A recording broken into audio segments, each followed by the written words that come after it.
At the Office, Cleveland's home for sports talk that never clocks out.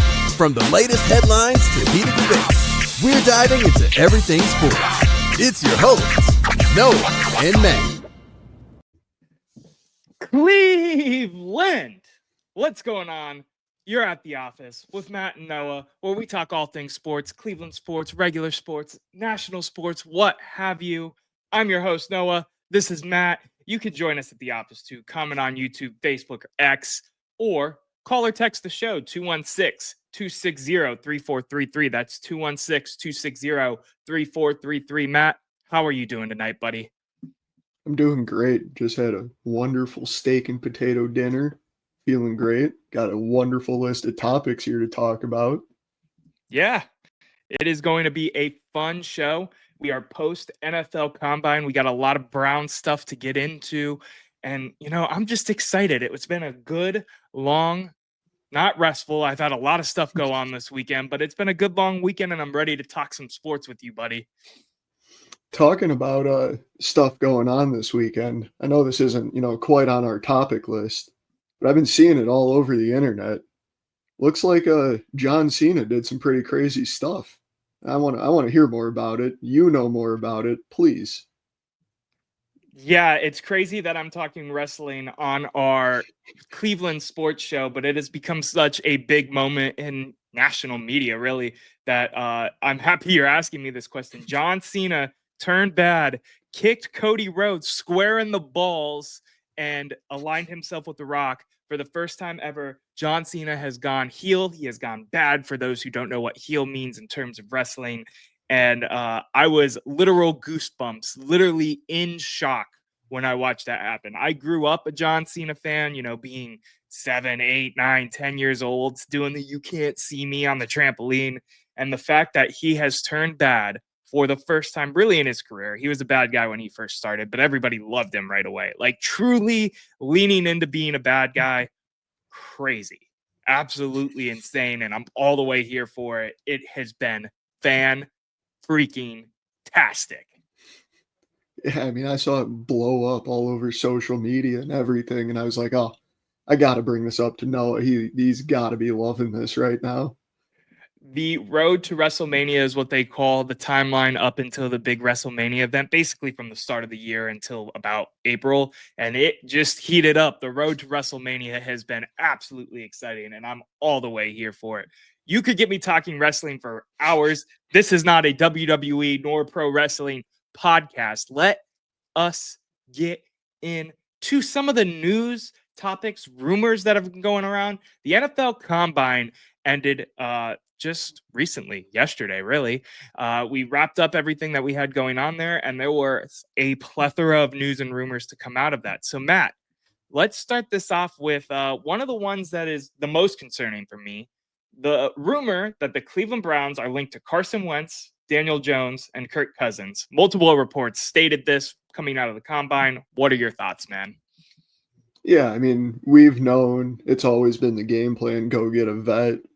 That's kind of all of the even remotely decent vets that I think are going to be out there this season. So it makes sense we're being linked to them. I think we'll do our research on all of them. And I'm actually kind of curious why you said you're most concerned about that. What concerns you here?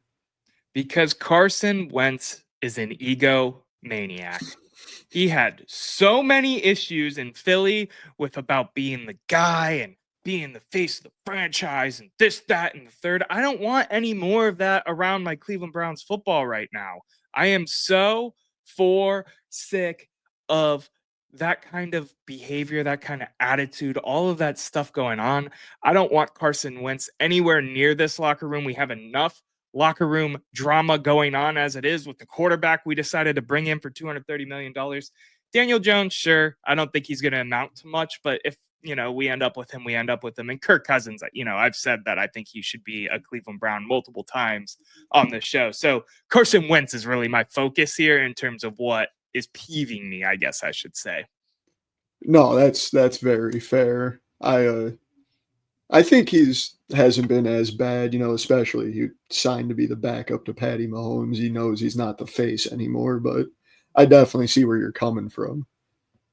Yeah, I'm looking at a guy who can come in here and kind of be a mentor to a rookie quarterback at the same time as potentially being a bridge guy for 1-2 years, depending on what they decide to do. We'll get into that in a second.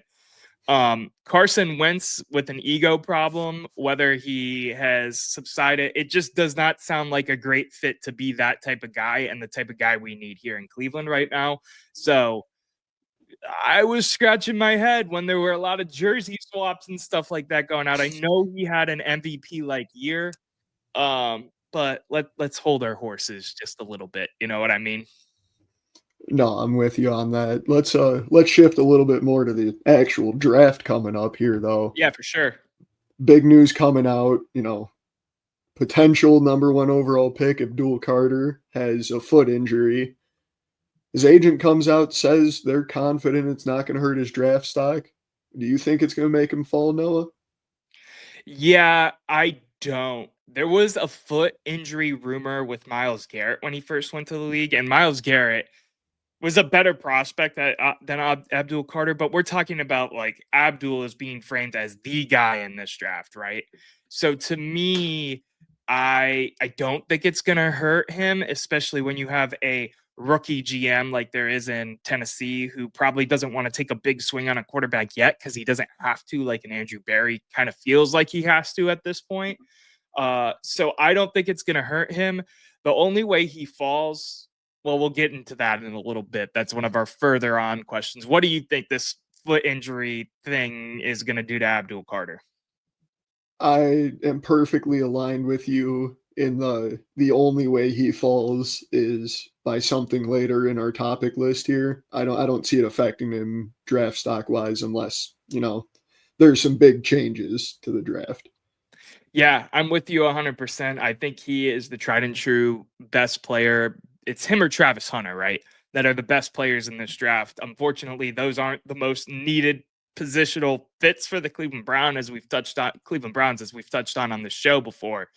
But I do think they're the best two players, and I think being at what is viewed as the second most important position in football, which is edge rusher, he's still going to end up going top 5, and depending on what happens with trades and such, and we'll get into that in a second, he's still the number 1 prospect in my book. But I want to raise you another question. There was another rumor that came up off of the front end of the NFL Combine, and that is, did Nick Chubb play his last game as a Brown with him headed to free agency? Andrew Berry said that he expects him to hit free agency, basically saying that we're not going to do like some sort of extension beforehand or whatnot. Do you think he is done in the orange and brown, or do you think we see him next year? My knee-jerk reaction to that news was just pain, straight pain. I think I said some pretty horrendous comments to Noah about what I was going to do. And it wasn't a good time. I wasn't feeling it. And then I started to think about it, and I saw some reports, I don't know how credible they were, that I believe it, that Cleveland is intending to match any offer he gets in free agency. We're just kind of letting him dictate his salary here. So I don't think he's done in Cleveland. He feels like the kind of player that wants to be in Cleveland. He wants to stay home. So I think he'll just end up signing the best offer given to him with the Browns.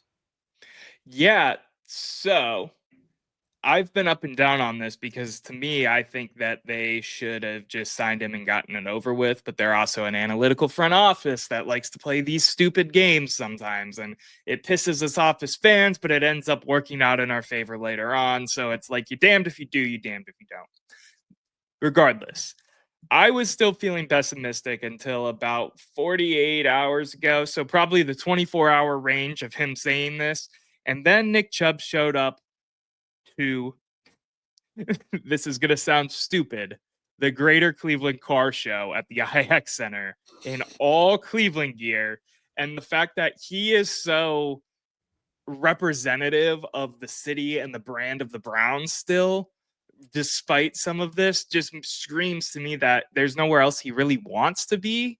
Like, he's going to go do his due diligence, like you said, and it's going to end up helping us as a franchise because he can dictate his market. And after that, we'll just take him back and let him be the locker room guy that this team so desperately needs. Yeah, I mean, at first I was kind of upset too, because it feels like one of those things where, as a franchise, he's been such a great player for us that you can't, not offer him a contract, not at least be like, hey, we appreciate you. The door's here. And I thought Yeah. that's what we were doing at first. But, I really think he'll be back playing for us. I don't see a way that he signs somewhere else because we're going to match his money. So there's no reason to leave. Yeah, I hope he stays and there isn't some finicky bullshit that happens with him because this city deserves a Nick Chubb. If there's anything that this city deserves is a Nick Chubb in the orange and brown. But listen, Matt, we're going through these topics. I want to take us to a quick break because we have one wonderful sponsor here on the channel for the podcast, and that is D&D Meadery. Two brothers, Derek and Dominic, bringing back the craft of mead making. I'm going to hold up my bottle right now so you can see it for those who are watching the video version of the show. This honey wine is fantastic. Mead is what they really call it. Honey wine makes it a little bit easier to understand. If you use code @the-office CLE, you get 5% off. If you buy 2 bottles, you get this beautiful, elegant, sexy looking. Ooh, it's not focusing, but it's a shot glass nonetheless.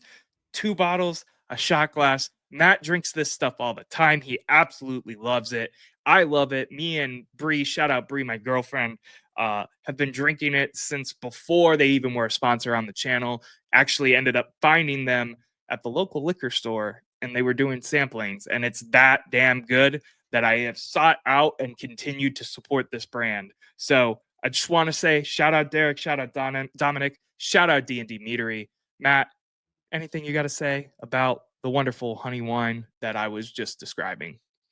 Yeah, I mean, like you said, if I could drink it as the only thing I drank, I would do it. Unfortunately, it's not a sustainable way to live life, so I don't. However, Yeah. it is that good. Yeah, I'm with you, man. I am with you. It is fantastic. It is sweet. It is succulent. But you know what else is sweet and succulent? A quarterback in the orange and brown that actually plays good football. Matt, bring us back into the show. So, as you were just saying, there's an overwhelming belief Cleveland's going quarterback at 2. We've talked about it before. Let's come back to it. How do you feel about it this close to the draft, Noah? Yeah, I'm more and more selling myself on it. I think there are better prospects in this draft. I named Abdul Carter and Travis Hunter. I thought I flipped those in my mind for a second. I apologize. I think they are both better prospects. So getting either one of those at number 2 to me, if you're going on paper, makes sense. But Andrew Berry's got a job to save. Kevin Stefanski has been named as a guy that can mold a young quarterback. He has never truly gotten a young prospect. Yes, DTR was there. He was a 5th round pick with a lot of issues. Like he was a project that you were hoping would work out. He's like that car you have in the back shed that hasn't ran in 20 years. No offense to DTR because I love DTR. So my belief is, yes, I think they're going to go quarterback. Yes, I think they should go quarterback. Which quarterback? Well, that remains to be seen because there's been some smoke and mirrors about Bull Shador and Cam Ward now. Matt, what do you think about this headline coming out of the combine? I feel like it's kind of been, the narrative for the last couple months now. It's the thing that's going to happen. I've been on the opposite side of this. I've stood firm and still do stand firm that I think we should trade out of the number 2. I'm not sold on any of the quarterbacks. However, as you've said multiple times, if we're sold on one, if the front office is sold on one, you got to go get him. I just feel like I'm kind of on, I'm fighting a losing battle. I'm on a sinking ship screaming that I think it should be going differently. Like, it doesn't matter. We're going to go quarterback. It's just who, and nobody has any idea yet. Well, there are 2 teams that do have an idea of what quarterback could be going in the first round because there were 2 teams that came out today following the NFL Combine that believe Jackson Dart will rise to the first round of this draft. Is it fact or is it cap? Matt, tell me. It's cap. Yep, I mean, there's no I'm way, going right? cap. I'm going cap as well. I think Jackson Dart has some potential. I think he has a potential as a day 2 pick, 110%. There is no way Jackson Dart goes in the first round. And if I eat my words, I eat my words. But there's no way. This is some smoke screen, smoke and mirrors, random rumor that comes out during this time because teams want, certain things to happen in terms of how the board falls. It is complete cap to me. Do you even have anything to touch on in this one? I think it's absolutely ridiculous. And listen, I feel the same way about him as you do. Like, he's got the potential, he's got the tools, he's just got to develop them a little bit to be an NFL quarterback. He could be a very exciting, fun player. But if you're going to come at me like I'm crazy for thinking Will Howard could be a potential first round quarterback and then sit Right. here and say Jackson Dart, I'll die on the hill that as the armchair quarterback of greatness that I like to think I am, I'd much rather have Will Howard than Jackson Dart. Yeah, so I wanna throw a caveat in here and maybe just a little bit of a fun additional question compared to the list that we prepped for the show, because you mentioned Will Howard, and I didn't even think to bring this up, but he had a pretty piss poor combine. Like, a lot of people are down on them right now. So I get why people might think Jackson Dart is QB3 over Will Howard after this point, or QB4, however you want to shake this down if you're a Jalen Milroe person with his tiny hands and his lack of NFL size. But I digress. Do you think Will Howard's combine is going to affect his draft stock to an extent? I know you were high on him as like a first round potential quarterback. Where do you think he goes in this draft right now? I mean, after his combine, he's probably not a first rounder. He's probably, second to third round, somewhere in there. I do, however, think there's way too much weight put into a combine performance. Like, I almost look at the combine as a cool little fun event to look back on in 10 years and see how funny it is that this guy did so well in this. And here's a name you Right. don't hear anymore that was the best bench press. Like, Right. you see so many different quarterbacks that have an outstanding combine and then have a horrible combine and are great quarterbacks. I know it was his pro day, but look at that godly throw Zach Wilson made a few years ago. And then look at how his career turned out. Granted, that's the Jets. I blame the Jets fully. But, I mean, it doesn't matter as much as people like to make it sound. I think it gets so hyper-focused because it's as close to football as we've had in a few months, and it's as close to football activity as we're going to get for another 4 months. Right. So it just kind of gets hyper-focused on. I think it might hurt his draft stock by a little bit when it shouldn't, and it's not going to matter in terms of his career. Yeah, I think it's going to keep him right where he is at in my mind, which is a late day 2 to like mid day 3 pick. And he's going to sit there, and that's where he's going to be. Listen, before we get to our last question, which is more quarterback talk, Dylan Northrup over on YouTube asks, you think we could trade up to get Abdul? Matt, I'm going to answer this first, and then you can give me your take if you'd like. My thought, do you think we're going to trade up to get Abdul? No, I don't think the Browns have been linked to Abdul Carter enough to really believe that. I think that they need to go up and get him. I think in their mind, they are still keeping Myles Garrett, so they don't need an edge rusher. They need a quarterback. There might be a guy there in like Shador that they are more sold on than anybody else, and they're just going to sit at 2 and let the quarterback fall to them. That makes the most sense. So no, I don't think they'll trade up for Abdul. What do you think, Matt? I don't see them trading up for Abdul. I do see a potential world where we end up with the opportunity to get him without that, and we'll get into that in a second. But I want to derail us a little bit more there and ask you a question about something you just said. You said in, the Cleveland's front office, you think they're still keeping Myles Garrett. Yeah. As much as I was on the other side of that, I actually disagree with that and kind of want to talk about that real quick. No, so I think it's ultimately going to end up in a divorce, but in Andrew Berry and Kevin Stefanski's mind right now, I think their thought process is a guy that he's going to stay, basically. I think that their thought process right now is to move forward of the belief that Myles Garrett is going to be your edge rusher next year, your number one guy. Dylan Northrup says, I'd rather have a guy putting in effort than a guy who has little morale to play with an effort. I agree with you to an extent, but Myles Garrett has shown that the accolades and the awards and that kind of thing do mean something to him. So I don't think he's going to throw away a year of his career, regardless if it's on the Browns, if it's on the Jags, what have you, for a loss of what could put him as one of, if not the best edge rushers of all time when his career is all said and done. Does that all make sense?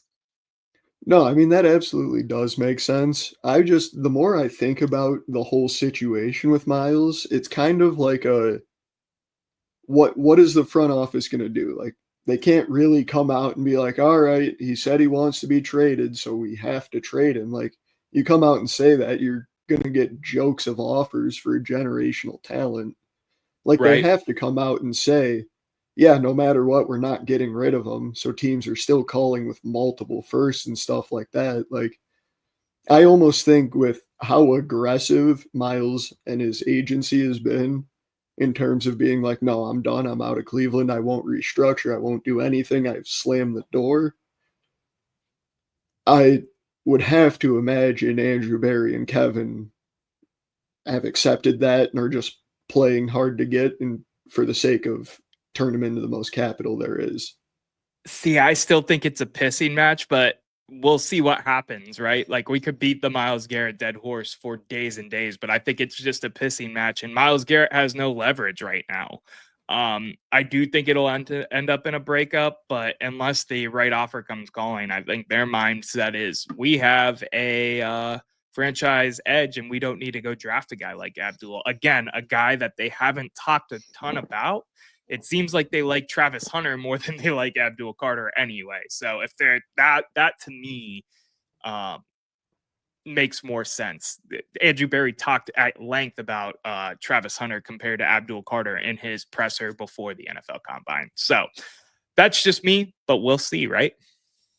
No, I mean, you're absolutely right. And you're absolutely right. And we could sit here and beat this for a few hours, but let's talk about the question we've both teased quite a bit through this little segment here. For sure.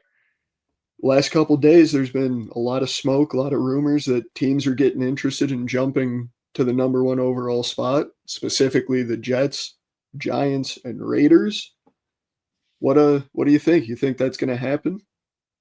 Yeah, I think there's some smoke going out there in terms of interest for Cam Ward. I think this goes twofold. Cam Ward has always kind of seemed like the number one guy. For me, just based off of what I've seen and thinking about the fit in terms of the Cleveland Browns, I think the Browns, if they were to take a quarterback, favor Shador Sanders because of his fit, because of his ties to some of the coaching staff, the play style, blah, blah, blah, blah. Now, my theory is this is a big smokescreen that the Browns might be interested in Cam Ward to get a team to jump up, take Cam Ward so that the Browns can have Shador and not have to worry about who's going to be picked at number one. So to me, I think there is some interest. We're talking about some piss poor franchises like ourselves, the Jets, the Giants, the Raiders. Raiders have had their ups and downs compared to the Jets and Giants, but the Jets, Giants, and us have always been in this weird top 10 circle of misery.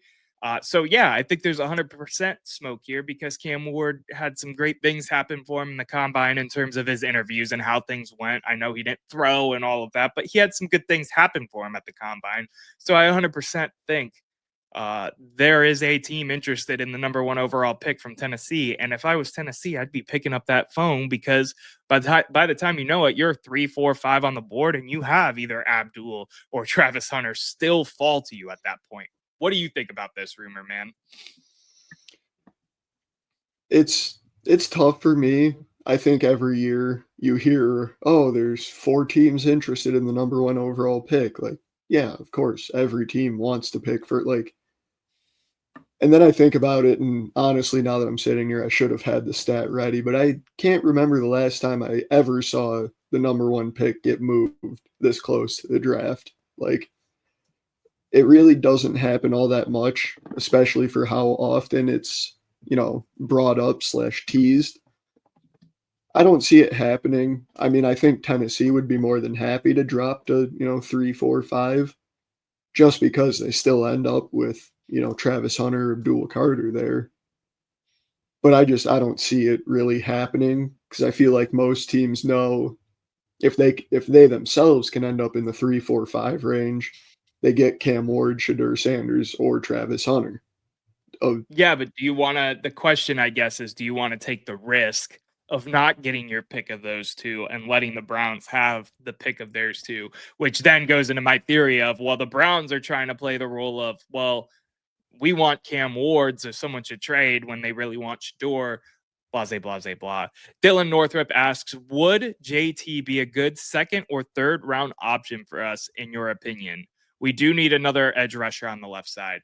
I don't mind JT as a edge rusher option. My favorite in the theory and thought process of us taking a quarterback number 2 is Green out of Marshall. I forget his first name off the top of my head right now, but he is a bona fide stud. Just played at a small school, so he's going to fall a little bit. So I think he's going to be a good fit in terms of edge rusher. Matt, what do you think about JT out of Ohio State for the Cleveland Browns without your Buckeye bias? So that's a hard thing to ask of me. Obviously, I love him as a player because he's a Buckeye. But to be honest, I don't really see – he's an electric college player. I don't necessarily see his skills translating very well. I can see him kind of getting bullied trying to come off the edge against some of these NFL tackles. However, I think third round, that's pretty late for him. So if he's still sitting there, I wouldn't mind the shot, I mean, everybody said, and I know he was a much higher prospect, but Micah could have gotten bullied by some of these tackles, and he turned out quite all right. So, yeah, and I mean, you think about it a little bit too. Second, third round, the Browns have 2 third-round picks right now, unless some crazy stuff happens in terms of trades and all of that. Why not take a shot on an edge rusher with the question mark of Myles Garrett and all of that? That being said, Matt, trades are starting to flourish. A lot of things are going on with the NFL draft. We will keep it locked down over here at the office, talking all things about the NFL draft. But real quick, before we get to some Cavaliers basketball and some Cleveland Guardians baseball is finally in the air. I'm in all my Guardians get up for a reason. I'm going to take us to commercial break. When we come back, we're going to be talking about eating our words on a take we had just last week. We're going to talk Cavs Boston. We're going to talk Cavs Blazers. We're here at the office, talking all things sports. We'll be back after these commercial messages.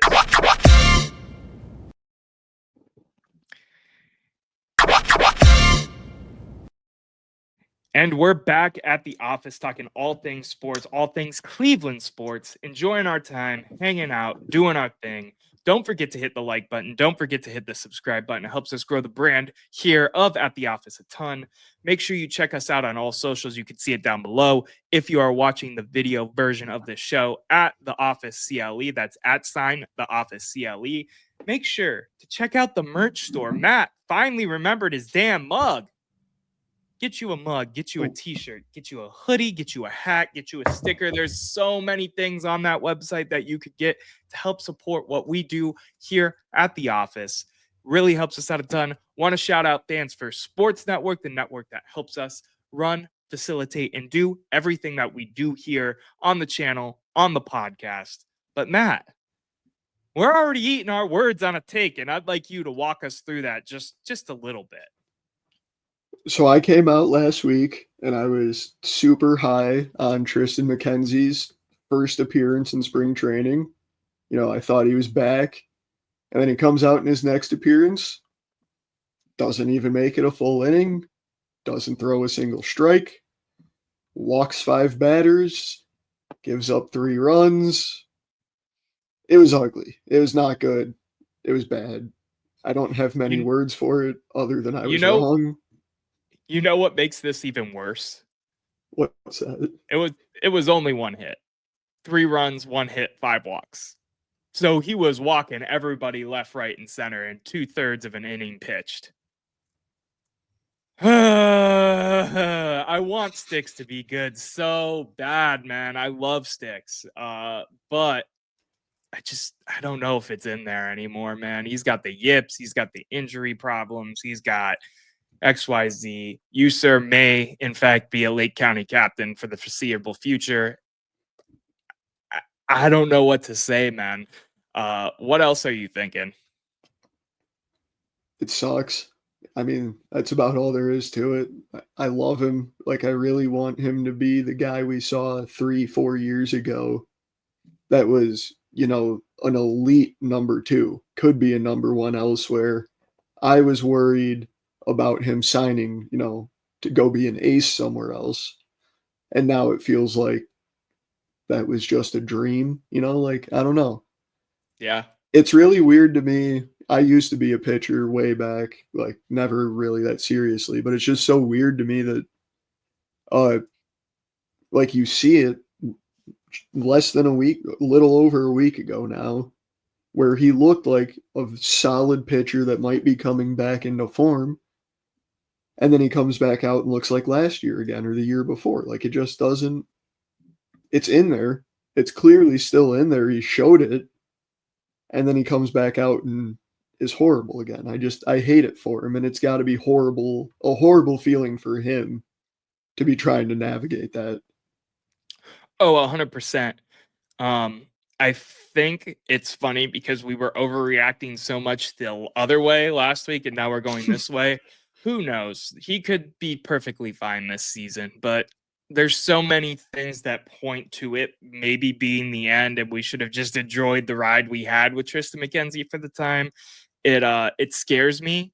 Dylan Northrup says it feels like it's a rebuild year for the Guardians, and this is a perfect time to tease what we're going to be talking about on Wednesday, which is a way too early season prediction for the Cleveland Guardians, mixed with some Cavs NBA playoff talk, mixed with some tailgate stories. So make sure you tune in following the Cavs game on Wednesday live on March 5th if you are watching this live or, following the show when it gets uploaded. Matt, the Cleveland Cavaliers, though, man, there's something absolutely special about that team. The Cavs were down 25-3, 5 minutes into the game against Boston on Friday. 46 points from Jason Tatum. Didn't matter. 37 points from Jaylen Brown. Didn't matter. Derek White had himself a cool 16. Did not matter. Why? Because Donovan Mitchell's a dog. Drops 41. Hunter, a dog. 3 for 3 from threes. The Cavs rallied, came back, won the game. And you want to know what my favorite stat of everything that happened during that game? Jason Tatum, my least favorite player in the NBA, had a minimum of 15 complaints / cockiness moments in that game saying, get the F out of here. 5 minutes into the game, bro. It's his birthday today. And I'm not going light. You get out of the league, man. You think you're all that in a bag of chips, but I'd take prime James Harden over your ass. That's where I'm at. You ain't anything. Matt, how do you feel about the Cavs beating Boston in Boston?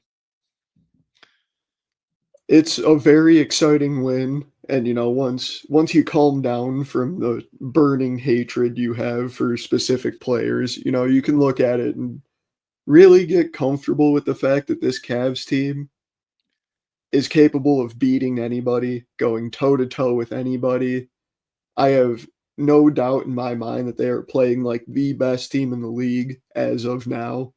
I know that's a bold thing, and as Cleveland fans, we hate, starting to get comfortable in being good, but they've gone out and they've shown that they can beat the best. They are the best. They have the best, they're making me more and more comfortable with this team each time they take the court, no matter the result, truly. One thing I did want to actually ask you about a little bit, though, Noah, from that Celtics game is, what's your opinion or thoughts on Jason Tatum? Just curious. Yeah, overrated. Absolutely overrated. How do you drop that 40 plus points and lose the game after get out of here and complaining to the ref? He is overrated. Listen, I'm leaning into it a little bit and doing the Cleveland Cavs fan. I'm doing the Cleveland homer thing that I do. The Boston Celtics are a serious team. They are a serious threat for the finals again.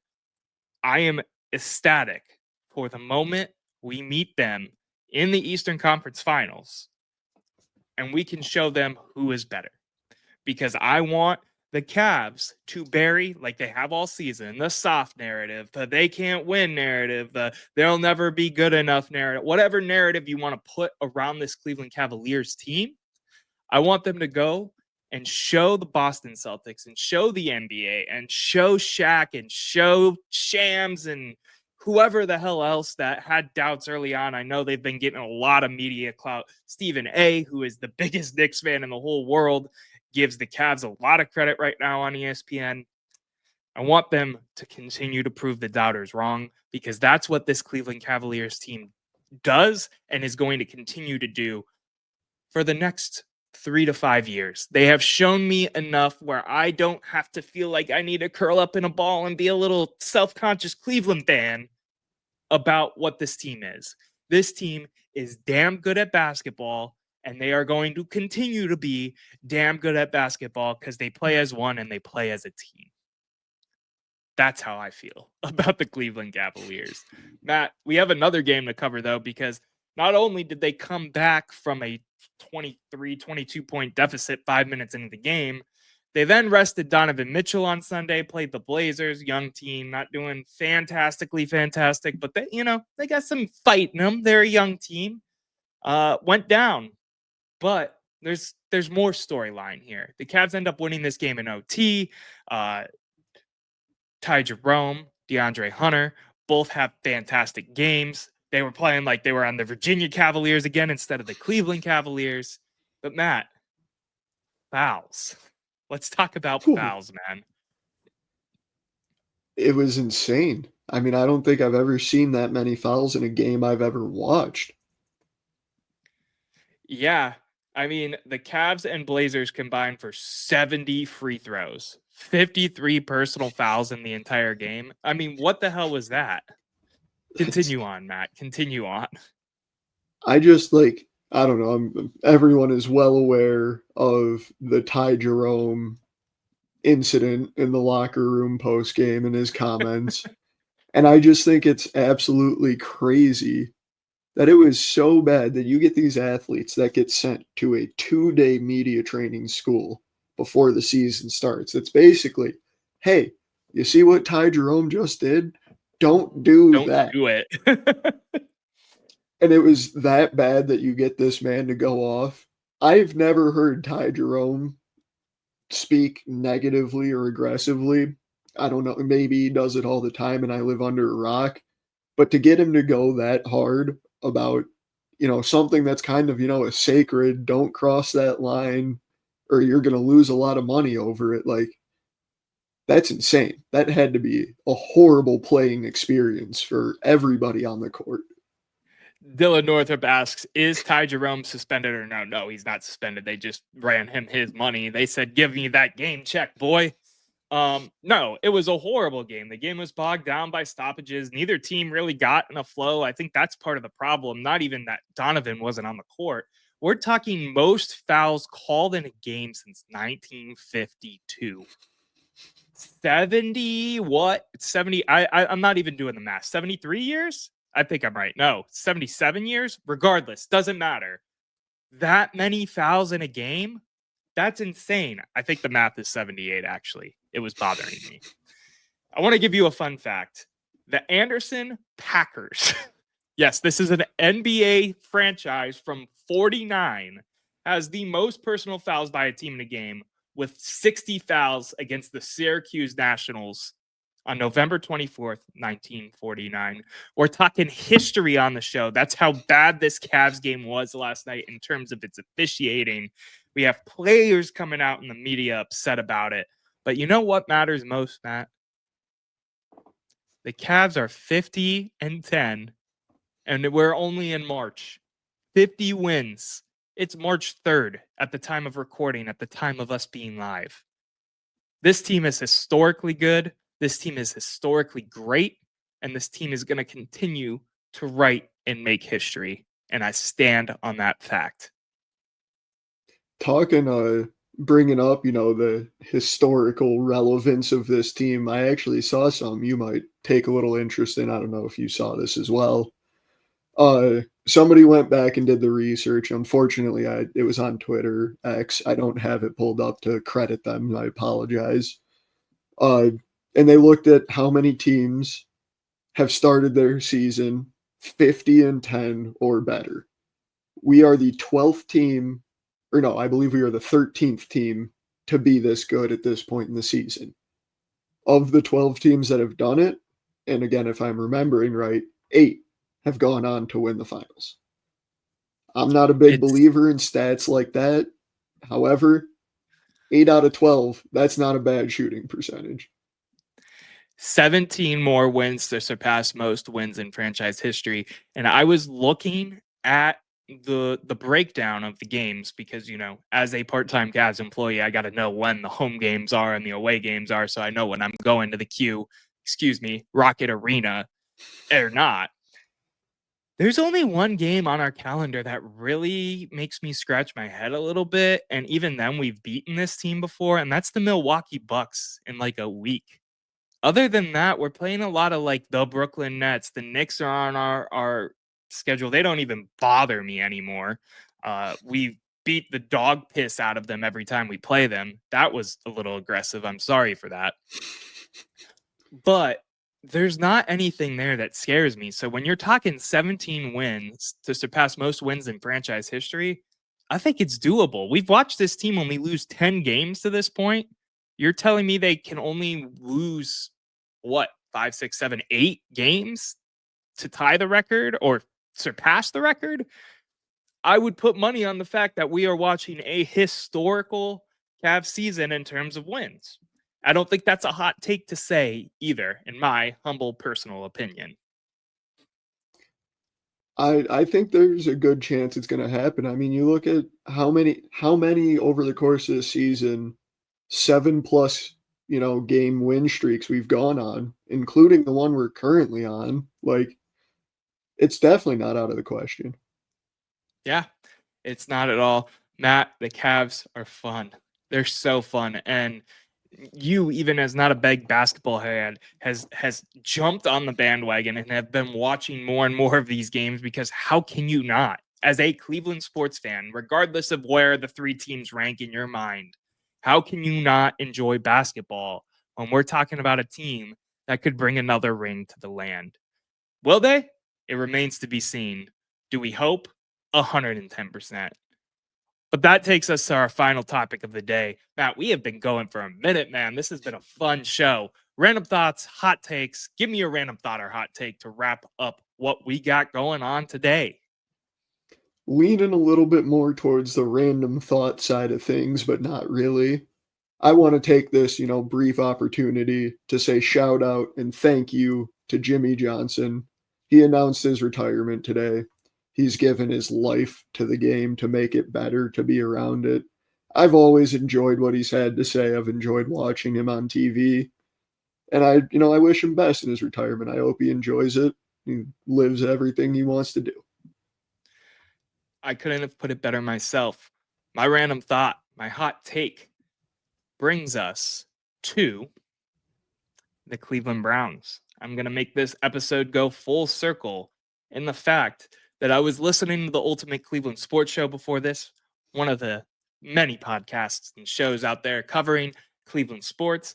I want to give credit to my man, Mikey McNuggets, over on that show because he came up with the theory, and I want to just double down on it as my hot take, that the Browns should be taking at least 2 quarterbacks in the first 3 rounds of this draft. And I don't mind taking a guy like Shedeur Sanders and then going and grabbing a Will Howard or a Jackson Dart with that 2nd, 3rd round pick. Why not? The Commanders did it with RG3 and Kirk Cousins. And, RG3 had a great start to his career. And if it wasn't for injuries, who knows what he could have turned into. And I mean, Kirk is still a mainstay in the league to this day. So I don't hate the idea. Maybe I'm exaggerating to an extent a little bit by saying in the first 3 rounds, fourth, fifth round pick on another rookie quarterback, 110% should do it. But 2 quarterbacks in this draft, well, why the hell not? You miss and they suck, you just cut them and move on. And I'm not talking about the second overall pick. I'm talking about the second guy you get. That's just me. What do you think of that one real quick, Matt?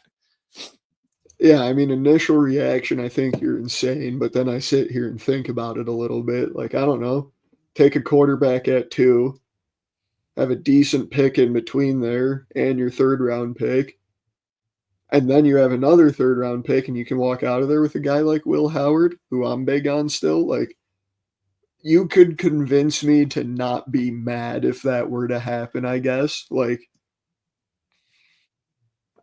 hot take is in the name, right? So I'm not saying that it is my die on a hill take, but it's hot. We're keeping it a little spicy to wrap up this episode, and there's no reason we shouldn't, because the Browns sucked last year. That's just me. Matt, you got anything? Yeah, 100%. Matt, you got anything else you want to say to the people before we take this show home? I think I'm good to go. I'm good to go as well. Thank you for joining us at the office. If you listen to the audio only version of our show, remember to hit the download button.